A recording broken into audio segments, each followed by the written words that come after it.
Okay, hi Year 12 and 13. Let's see how this goes. This is going to be my attempt at explaining to you some of the diagrams from the lesson that I set you on merit and demerit goods.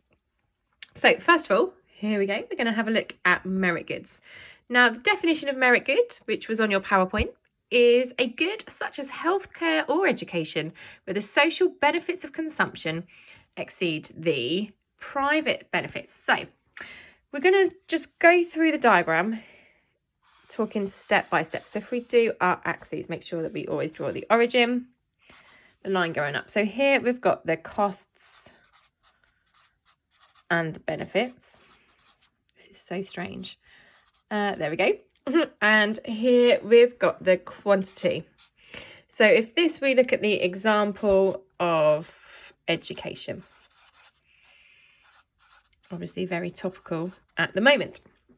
So if we start off, because this is looking at consumption activity, we are assuming, remember on the AQA spec, that we have got, oopsies, the marginal private costs and the marginal social costs are the same.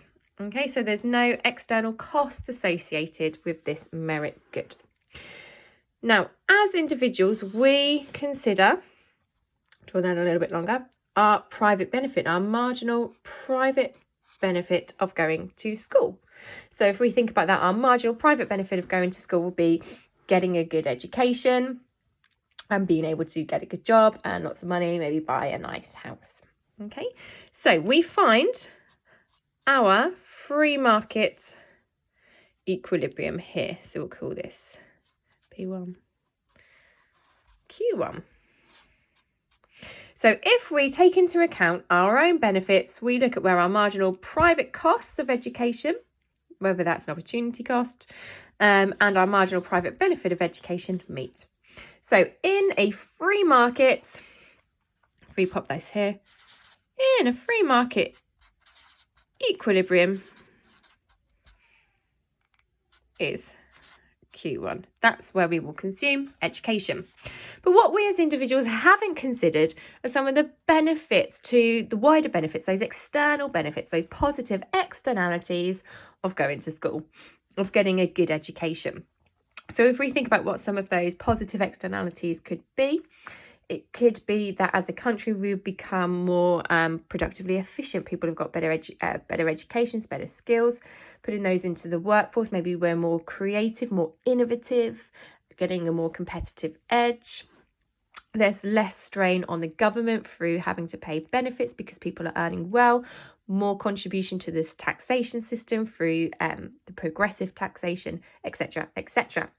So because of that, the external benefits we need to consider mean our marginal social benefits.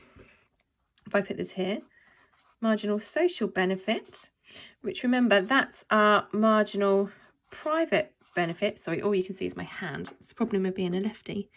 And our marginal external benefit.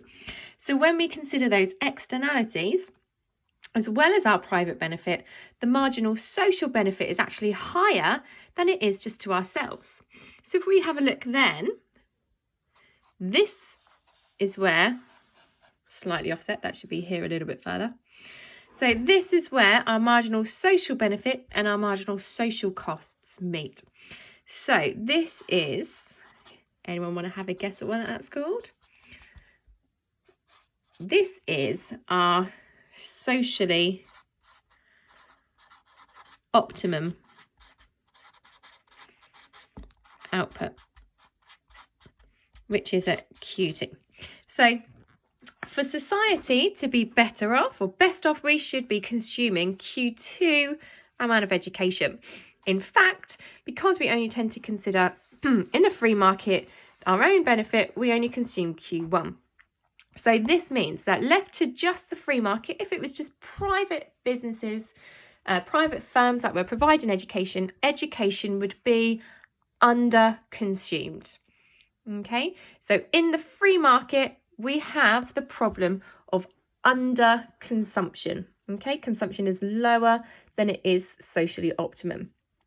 So because of that, the government tries to, I guess, internalize